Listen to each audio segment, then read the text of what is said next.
The film opens somewhere on Skull Island. The great ape Kong awakens and gathers his food on the island before making a spear from a tree.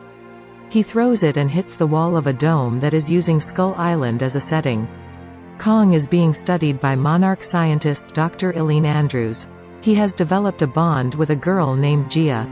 Gia was a deaf girl from the Iwi tribe, whose family was killed by a tidal wave and is now looked after by Eileen. Eileen's assistant thinks that Kong should be let go from the facility. But she worries that, if she release him out in the open will lead Godzilla to go after him, as there cannot be two alphas. It has been 5 years since Godzilla battled King Ghidorah and established himself as the King of the Titans. A new company called Apex Cybernetics, led by Walter Simmons, has stepped in to help rebuild the society following all the destruction. A former Apex employee, Bernie Hayes, runs a podcast called as Titan Truth Podcast. In this podcast, he discusses about his theories on whatever kind of secret work the company is behind. As Bernie tries to gain entrance into the facility, it comes under attack by Godzilla, who lays waste to the place, seemingly unprovoked. After burning half the place down, Bernie notices what looks like a core reactor hidden underground. Madison Russell sees news of Godzilla's rampage, leading to everyone thinking he is not as heroic as he once seemed. She goes to tell her dad Mark, who is now working closer with the Monarch. Madison doesn't think Godzilla is naturally destructive, but Mark thinks that Godzilla has given into these monstrous tendencies. She denies, because she listens to Bernie's podcast regularly and overhears him saying how the Pensacola facility is responsible for whatever is going on with Godzilla. At the Denham University in Philadelphia, Walter visits former Monarch scientist Dr. Nathan Lind with Ren Serizawa, son of Ishiro. They approach Nathan over his Hollow Earth theory, as they have detected an energy signal from a potential ecosystem in Hollow Earth. Walter wants the energy source from there, to fight against Godzilla. But Nathan tells them that it is not an easy task to go to the Hollow Earth because of zero gravity. He also states that, few years back, his brother was lost in a mission traveling toward this location. Then, Walter shows him a vehicle that can get him and a crew down there safely. But there was a problem, cause no one really knows the right path to this location. So, Walter tells Nathan that we will need a Titan that belongs to this place. Nathan goes to find Eileen, his former colleague, to convince her to use Kong to help locate the Hollow Earth source. She is reluctant to do so, knowing that Godzilla and Kong's ancestors once fought against each other in a great war and may repeat history, but she gives in. Kong is brought on board a convoy ship, and the crew is joined by Walter's daughter Maya to oversee that the operation goes according to plan.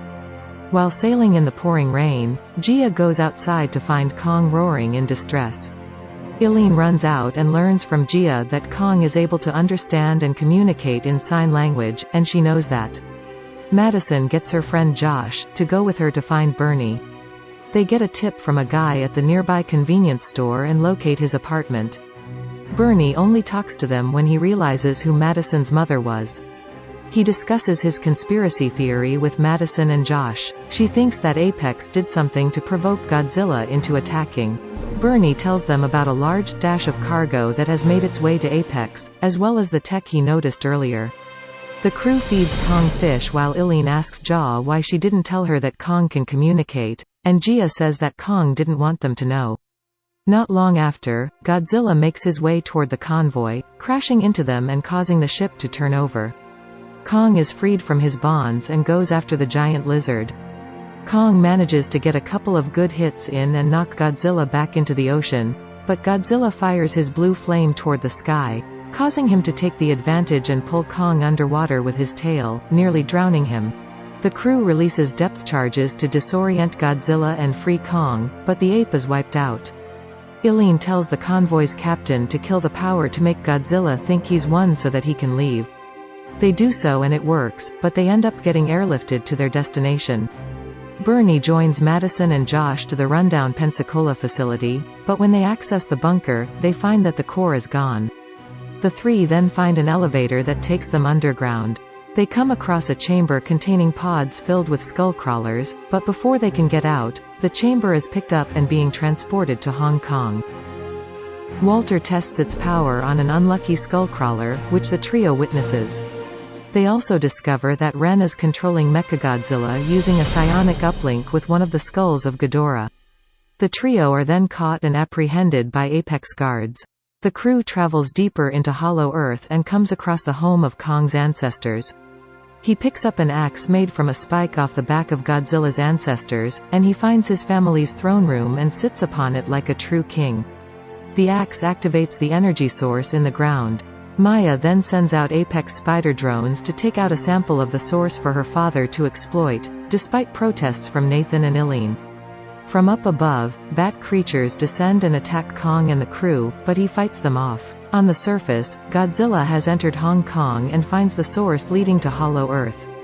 He breathes down it and sends a blast to charge Kong's axe. In the chaos, Maya and her team try to shoot Kong down, then Kong grabs their craft and crush it in his paw. He then jumps through the portal, with Nathan, Eileen, and Jaw following in their craft. Kong takes his axe out and begins round 2 with Godzilla. They trash the city and demolish skyscrapers, but Kong comes back with a fury by bringing down the axe on Godzilla. His blue flame doesn't affect it, so Kong manages to bring Godzilla down hard with one swing. However, Godzilla gets himself back up and brings Kong down again with his foot. He roars in Kong's face, but Kong remains defiant and roars right back at him. Godzilla spares him and starts walking away. The trio are brought to Walter, who is planning to set Mechagodzilla onto the real Godzilla to establish humanity's dominance over the creatures. Unfortunately, just as Ren beings the uplink to Mechagodzilla, Ghidorah's consciousness takes control. Mechagodzilla swings its claw at Walter, which killed him, while Ren is electrocuted from the override. The metal beast rises to the surface and goes after Godzilla, beginning to overpower him with its strength and stronger heat blast. When Jaw senses Kong's heartbeat slowing down, Nathan uses the Apex vehicle to deliver an enough charge powerful to revive Kong. When he wakes up, Gia tells Kong that Godzilla is not the enemy. He understands and charges to fight Mechagodzilla before it can deliver the fatal blow to Godzilla. Kong brings his axe down on the giant robot, and Godzilla joins the fight. Realizing Kong is on his side, Godzilla charges Kong's axe with his fire breath, and the mighty ape starts chopping Mechagodzilla's limbs off before ripping its head off and showing it off as a trophy.